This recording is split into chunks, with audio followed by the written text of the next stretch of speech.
Okay, so episode 2 of the New Nine podcast. I have a very special guest, and I'm so excited to have onto the show. Our guest today is one of the leading ladies on TSN Sports Center.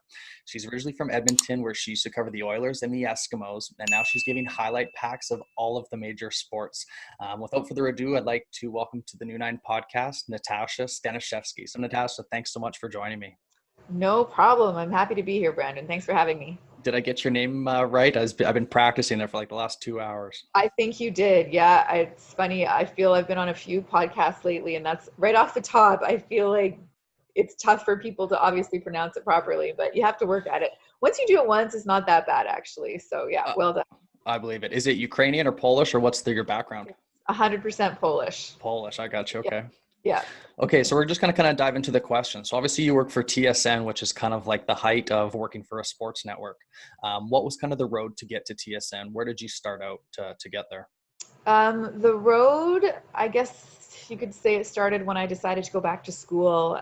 When I was 26, I decided that I wanted to switch up my career. So I went back to NAIT, which is a college in Edmonton, and I got a TV broadcasting diploma. From there, I moved to Saskatchewan and basically worked in a bunch of small towns, just kind of working my way up the ladder as best I could. My first job was a news job. Then I got a sports job after that. So let me see, it was Lloydminster, Regina, Yorkton, Prince Albert, Saskatoon, and then back to Edmonton. So I moved a ton over 3 years. And then once I was in Edmonton working for CTV, I was there for 2 years, and I was, approached by the vice president of TSN, and he needed somebody to fill a maternity leave. So long story short, I got the job. So I only expected to really be here for a year, maybe a little bit longer, not 10 years, but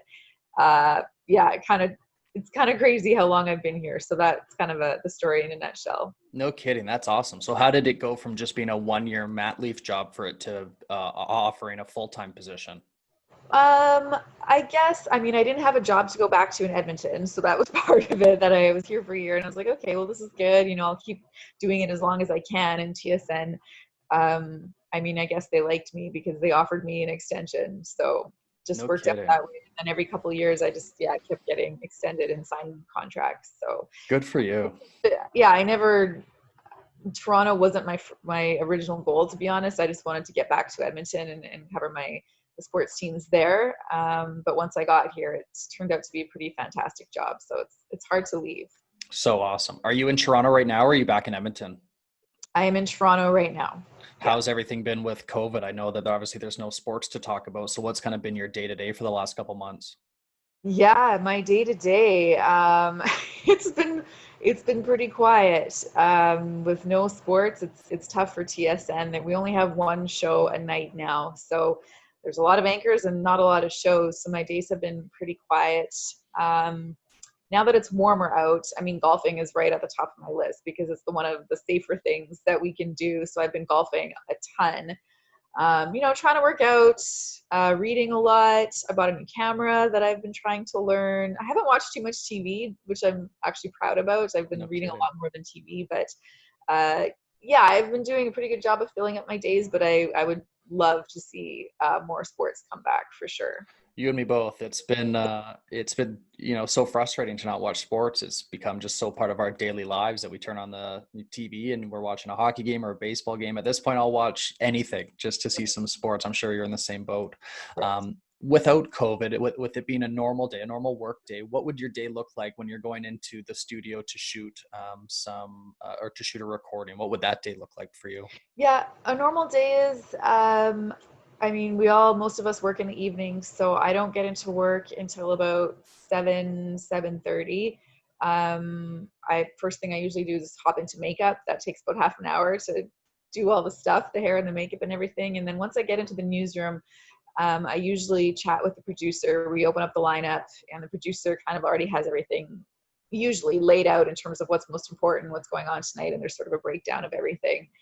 And then there always are a few things to write, a few intros to pieces, usually 3 or 4 things that we need to write. So I'll research some of the topics if I'm not totally familiar with them and kind of write all my intros for that.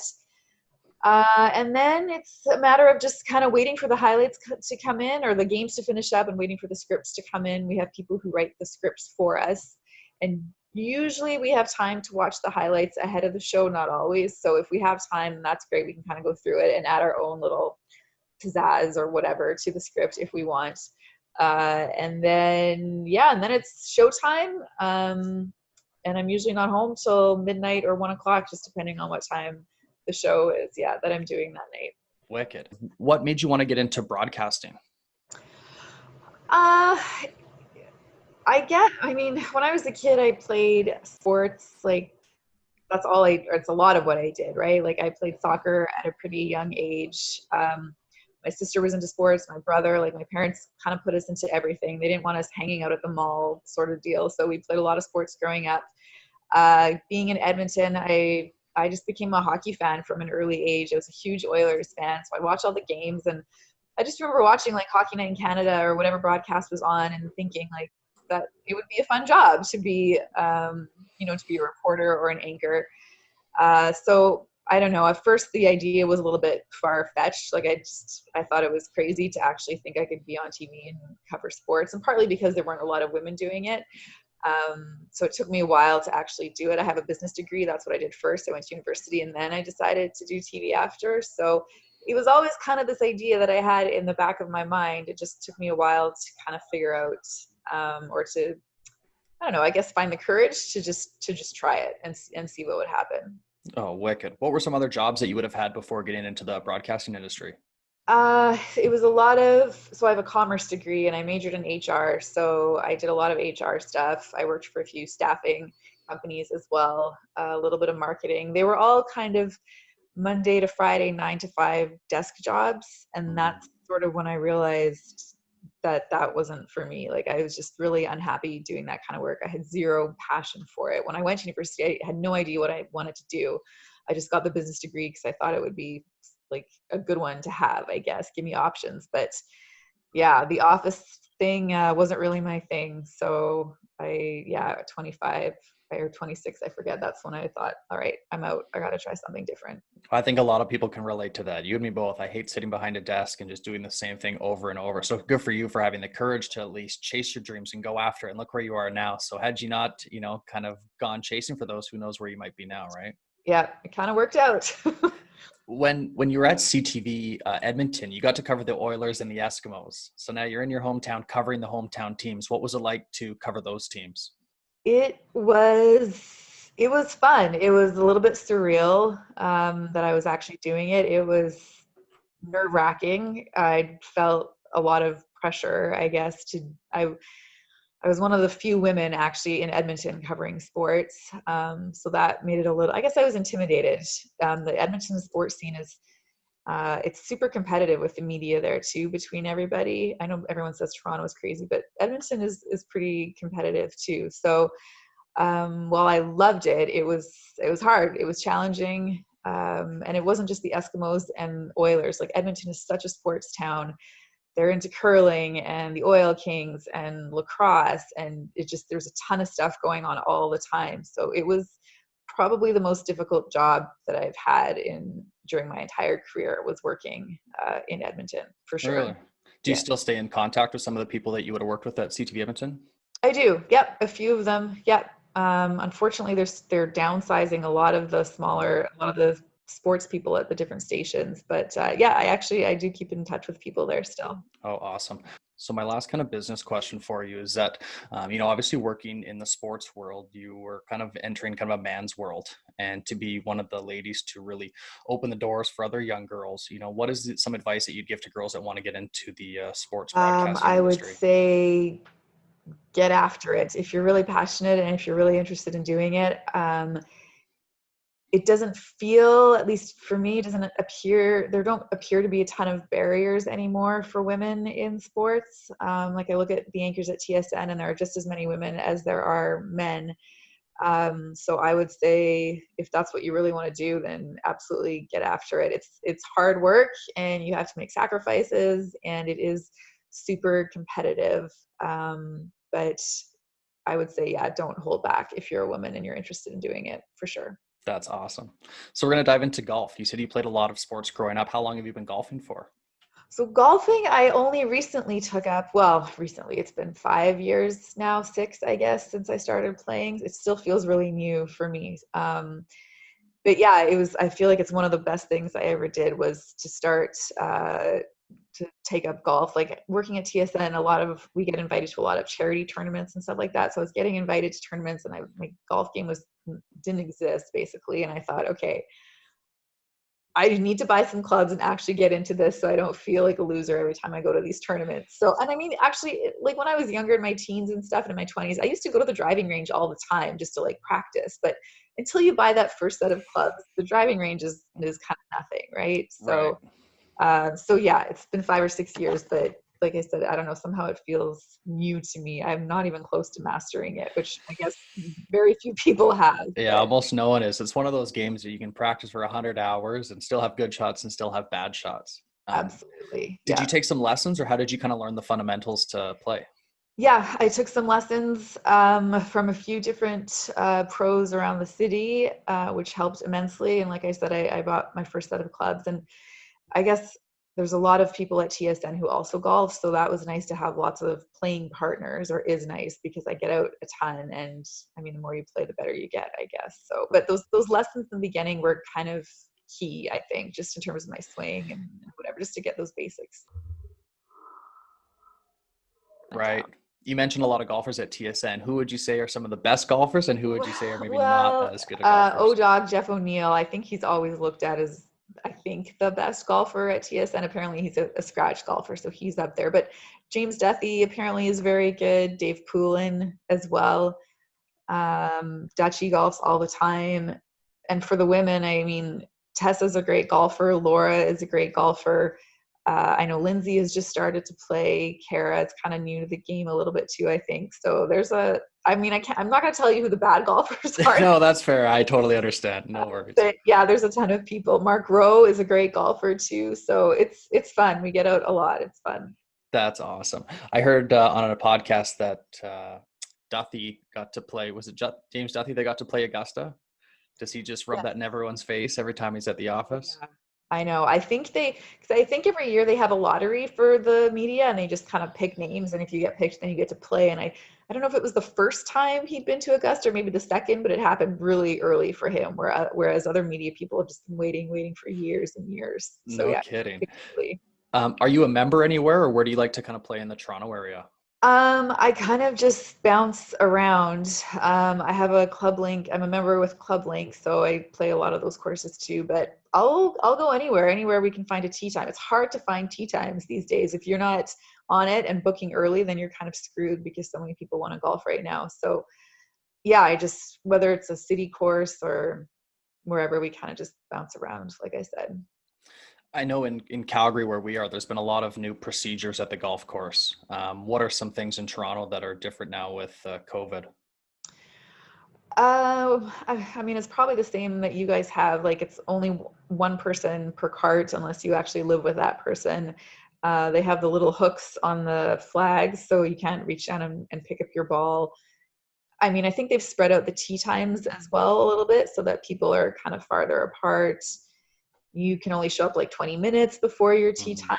So there's definitely more rules, but it hasn't really been that bad. Like I think they've all been fine. And once you actually tee off, you don't even notice the differences really. So Totally. I really think that COVID is helping the golf game grow, because for the longest time there for was nothing sure. to do but golf. So there's so many new people that are golfing that it's really helping growing the game, which is unfortunate but good for the golf industry at the same time. Yeah, absolutely. Do you have a regular foursome that you play with, or do you play with family, or who's your usual foursome that you're going out with? Um, there's kind of five of us that rotate through. There's always one person that can't seem to go, so it actually works out. But Tessa Bonham, Laura Dyken, Jennifer Hedger, and Carrie Gendron, who kind of works behind the scenes. So between the five of us, we're always kind of getting out together. And like I said, a ton of the guys golf as well. So we kind of mix and match just whoever's around. That's awesome. Can you Mhm. think of maybe the best day you ever had on the golf course? That's actually an easy question because I just broke 100 a couple of weeks Oh, ago. good for you. And I wanted to break it so bad, and I felt like it was taking forever. I felt like I should have broken it like 3 years ago. But anyways, I finally did it a couple of years or a couple of weeks ago. So for sure, that has been my best day on the golf course. In terms of the golf part, like I've had some other very fun rounds, obviously. Like we've gone on a ton of trips and stuff like that. But that has, I guess that's the highlight so far for me. Well, congratulations. That's a big feat to achieve. So now you got to break 90 now. There's a new goal out there for you. I guess, but I don't even want to think about it for a while because I was so, all I could think about was 100, 100, 100. And I put so much pressure on myself. So I kind of just don't want to think about my score for a while now. But you're right, 90 for sure is next on the list. Can you think of maybe the worst day you had on the golf course? Um, 3 years ago, 4 years ago, I forget now. We did a girls' golf trip out to PEI and we played a course out there and it was super challenging. And I just remember being really frustrated. And I kind of just had to talk myself off the ledge. Was it Crowbush? I can't remember if it was Crowbush or Dunderave because we Okay. played both, and I don't remember which one it was. But it was tough. I think it was Crowbush. I think. I would guess it's Crowbush. It has some of the hardest greens that I've ever played on. So I could imagine that it was Crowbush that you had a tough go on.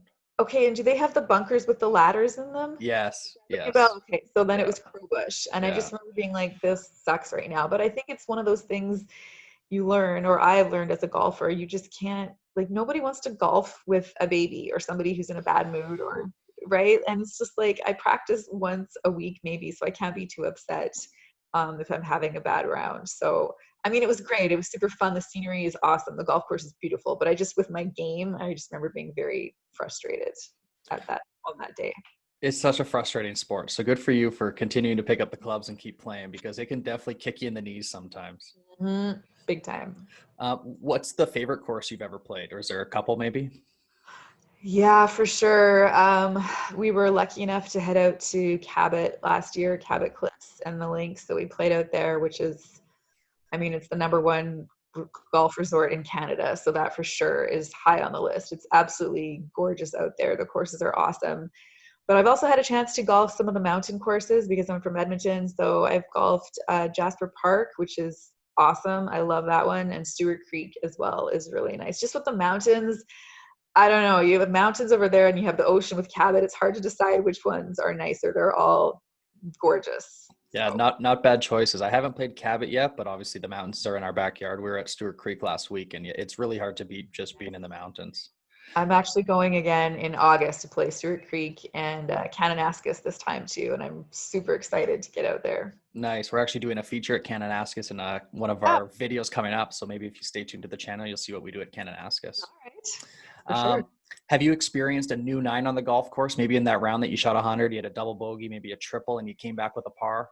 You know what? I actually do remember this. I don't really pay attention or I don't add up my score after the first nine ever. I just keep playing. But I remember it was kind of like not great. And then, I mean, we always kind of say, all right, new nine, here we go. But I remember on 10, I had what did I have? I tripled it, I think, a seven, and it was a par four. And I remember just being like, okay, Tash, like, because I got really mad when that happened. I was like, just there's a ton of golf, there's so much golf left. There's still eight holes left, right? So I kind of talked myself down after that 10th hole. Um, and then I remember I wasn't even thinking about after, like I was just having fun and I wasn't thinking about my score. And obviously I think that's the key half the time is just not be thinking about it all the time. But I do remember after that 10th hole having a little pep talk with myself because I was mad to have to put down that seven on my scorecard. Well, good for you. And you're so right. The more fun that you have, you stop thinking about those swing thoughts or your expectations and you just go and hit the ball. And you a lot of times you end up scoring better than you thought you might have. Totally. Yep. Can you think of maybe a new nine experience that you've had in life in general, maybe your relationships or work or anything that kind of kicked you down and you just kind of kept moving and kept going for it? I mean, I don't know if there's one big one that stood out in my mind. I was looking at the questions and I was trying to figure out one big one, but I mean, been a lot of little ones, I would say.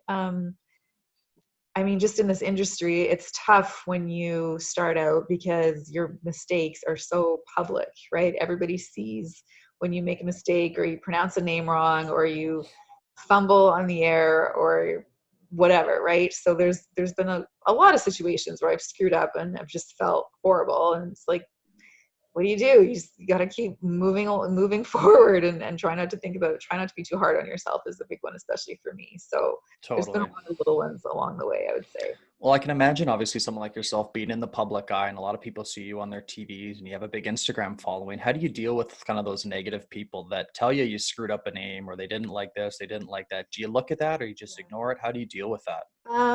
I definitely, like when I first started, I feel like everyone kind of notices the new girl.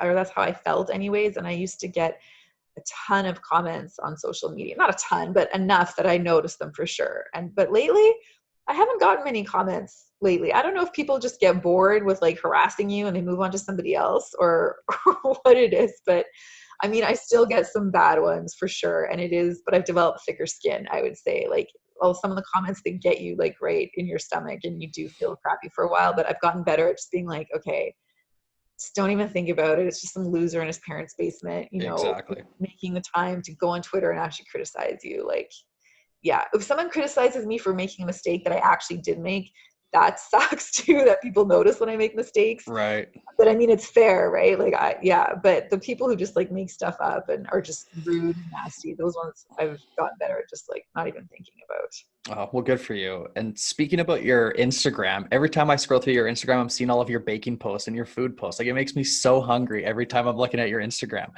Tell me a little bit about your passion for baking and whip it up whenever. Yeah, that kind of just started. I mean, I've always liked baking. My mom is a good cook and she's a big baker and she's always making stuff in her kitchen. And I kind of remember liking it as a kid. And then as I got older, I don't know, I like baking. I just don't have a lot of people to give it to, I guess. But now I have a newsroom full of hungry people. So I just started baking quite a bit like a few years ago and I started posting regularly and it seemed that people liked it. So I just came up with the hashtag. First it was Whip It Up Wednesday and now I've changed it to Whip It Up Whenever because it was a lot to be baking once a week. But I don't know, I just like, it's kind of a creative outlet for me, I guess. I like trying different recipes. Um, and yeah, it's just actually, sorry, one good thing about it too is it allowed me to be on Instagram in a kind of more consistent way without just like posting selfies all the time. Like every week I would whip something up. So that was a good way to just kind of put content on there. So that was nice too. Cool. Um, but yeah, it's just kind of I don't know if I'm super passionate about it, but yeah, I do enjoy it. If you were to enter, say, a contest on a food channel and you had to make one baking item, what would be your baking item that you're going to submit to impress all the judges? Good question. I feel like cupcakes are probably my favorite. I think I'm a pretty good uh, cupcake baker, and maybe banana bread. One of those. Okay. Yeah, are probably the. Awesome. Well, that wraps up our interview. So thank you so much for joining me. I really appreciate it. I'm glad we were able to talk a little golf, little sports, and a little baking. So again, thank you so much for coming on. I really appreciate it. And then maybe we'll follow up with you next summer and see how the golf game's coming. You're welcome, and yeah, hopefully the golf game. Hopefully, I'm telling you a story about how I broke 90 at this time next year. Like it. I'm looking forward to it. Natasha, thanks again. I really appreciate it. And enjoy the rest of summer. Hopefully you're back to work sooner than later. All right, thanks, Brandon. Stay tuned. Check out our website, new9golf.com. See what hats are in stock and do your best to support the golf community. Thanks so much.